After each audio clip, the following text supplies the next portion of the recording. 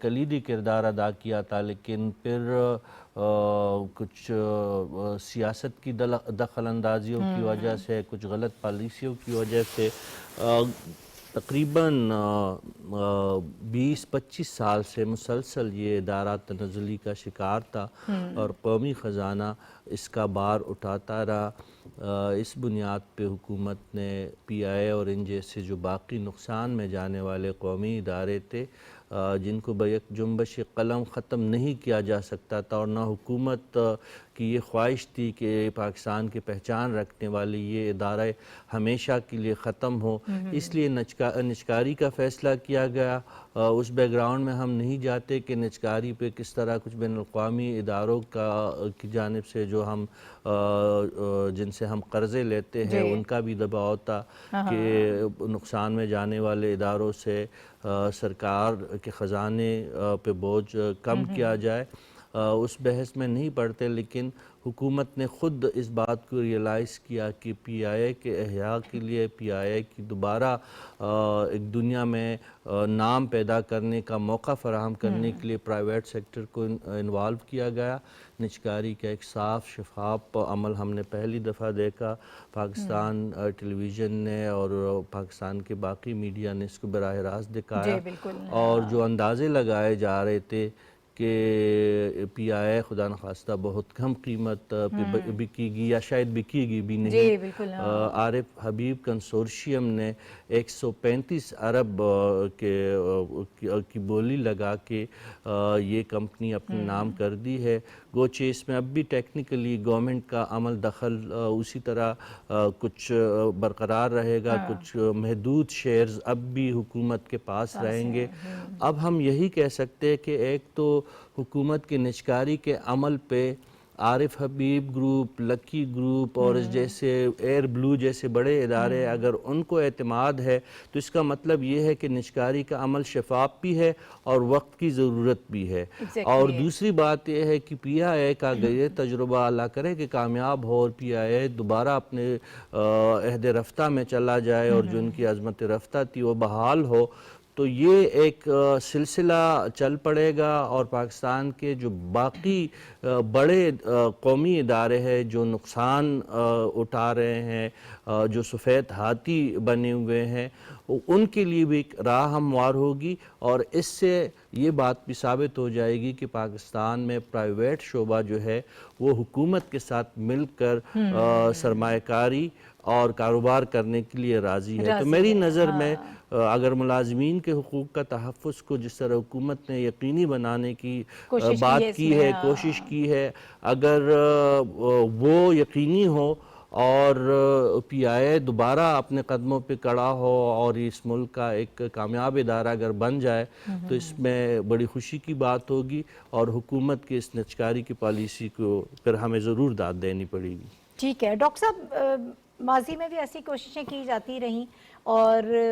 لیکن اس میں کامیابی نہیں ہوئی، ہمیشہ اس معاملے کو پولیٹیسائز کر دیا جاتا تھا، اپوزیشن کی جانب سے دیگر عوامل اس میں کار فرما تھے، لیکن اتنے سارے چیلنجز کے باوجود آج حکومت بالآخر اس میں کامیاب ہو گئی ہے، اور پی آئی اے کا جو ایک شاندار ماضی رہا ہے اس کے کنٹریبیوشن سے بالکل انکار نہیں کیا جا سکتا۔ اس موقع پر جب یہ اوپن بڈ بہت کامیابی سے آج مکمل ہو گیا یہ مرحلہ، اس کے ساتھ ساتھ حکومت جیسے صافی صاحب بات کر رہے تھے کہ جو ملازمین ہیں ان کے حقوق کے تحفظ کی بھی بات کر رہی ہے، کیونکہ پرائیویٹائزیشن کے ساتھ یہ ایک عمل ایسا ہوتا ہے، جڑا ہوا ہوتا ہے کہ لوگ اس میں پریشان ہو جاتے ہیں، لیکن اس میں ہر ممکنہ حد تک یہ کوشش کی جا رہی ہے کہ لوگوں کو ان کی جو جابز ہیں وہ محفوظ رہیں۔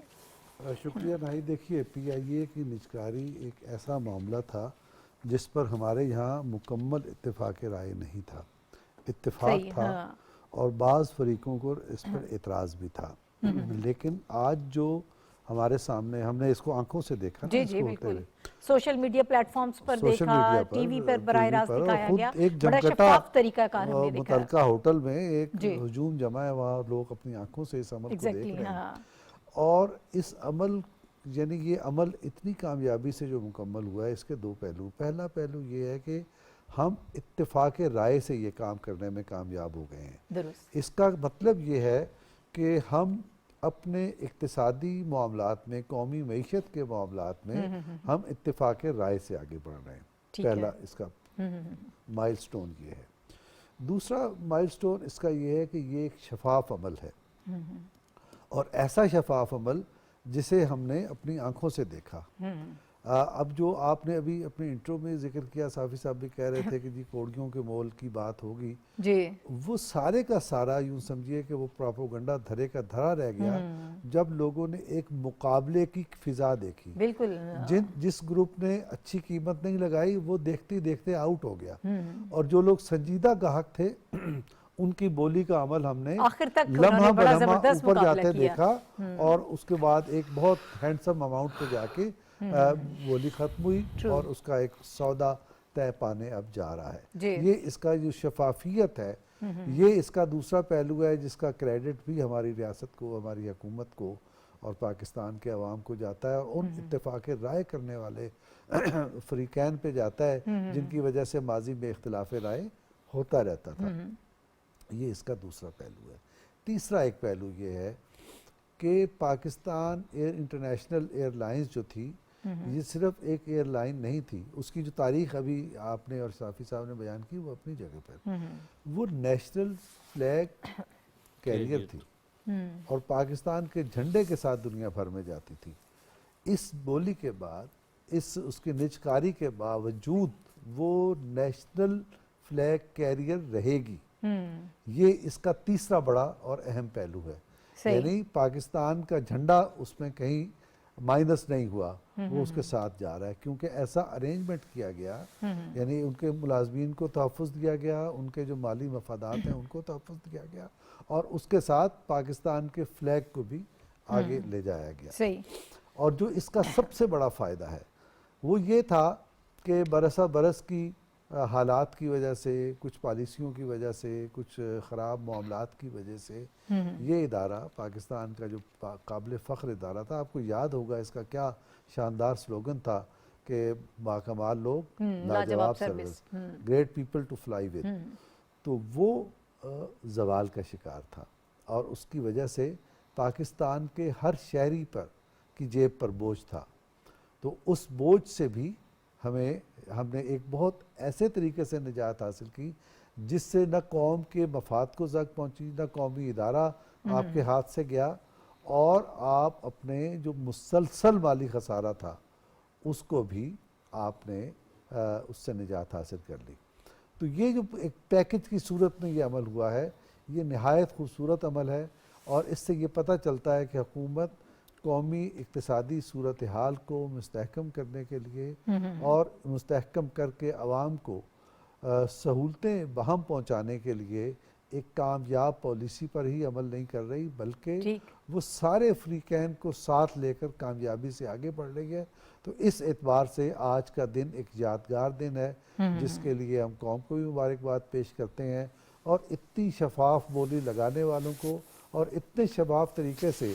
اس بولی کا انعقاد کرنے والوں کو بھی مبارکباد پیش کرتے ہیں۔ ٹھیک ہے، اچھا شنیلا، اگر اس کی مزید جو آگے سٹیپ ہوں گے، آئندہ مرحلہ کیا ہے؟ جب بڈس یہ موصول ہوتی ہیں، پھر نجکاری کمیشن بورڈ ریفرنس پرائز کی منظوری دے گا، کابینہ کمیٹی برائے نجکاری حتمی منظوری دے گی، مطلب ایک پوری ہائرارکی ہے، ایک پورا پروسیس ہے، اس کے بعد یہ کام سارا مکمل ہوگا۔ اور جو اس کی اہم شرائط ہیں اس کے حوالے سے بھی میں چاہتی ہوں کہ ہم تھوڑی سی بات کریں، پھر حکومت کو کیا فائدہ ہوگا، جو ہم اس وقت کہہ رہے ہیں کہ سرکاری خزانے پر بہت بڑا بوجھ ہمیں نظر آ رہا ہے، اس کا امپیکٹ ہمیں آنے والے دنوں میں کیا نظر آئے گا، اس پہ بھی بات ہوگی۔ اور ملازمین کے حوالے سے جو اس وقت گفتگو ہو رہی تھی، موجودہ ملازمین کو یہ بتایا جا رہا ہے کم از کم 1 سال کا جاب پروٹیکشن تو ضرور حاصل رہے گا، ان کو 1 سال تک تنخواہیں اور مراد جو ہیں وہ برقرار رہیں گی۔ ریٹائرڈ ملازمین کی پینشن، میڈیکل اور دیگر سہولیات جو ہیں وہ حکومت ادا کرے گی۔ بڑے پیمانے پر جو ہے وہ جیسے لوگ جو ایکسپیکٹ کر رہے تھے یا پروپیگنڈا کر رہے تھے، چمگوئیاں کر رہے تھے کہ اکھاڑ پچاڑ شروع ہو جائے گی، ایسا کوئی معاملہ ہے جو اس وقت نظر نہیں آتا ہے، تو یہ ایک اچھی چیز ہے۔ اور اگر آگے کے لیے لائحہ عمل طے کر لیا جائے کہ جو دیگر ادارے ہیں اس وقت جو ایک بڑا برڈن ہے، اگر اسی قسم کی پرائیویٹائزیشن کی جاتی ہے تو پھر لوگوں کو اس میں نقصان نہیں ہوگا، بلکہ اس میں ایک فائدہ نظر آئے گا اقتصادی طور پر۔ بہت شکریہ ناہید۔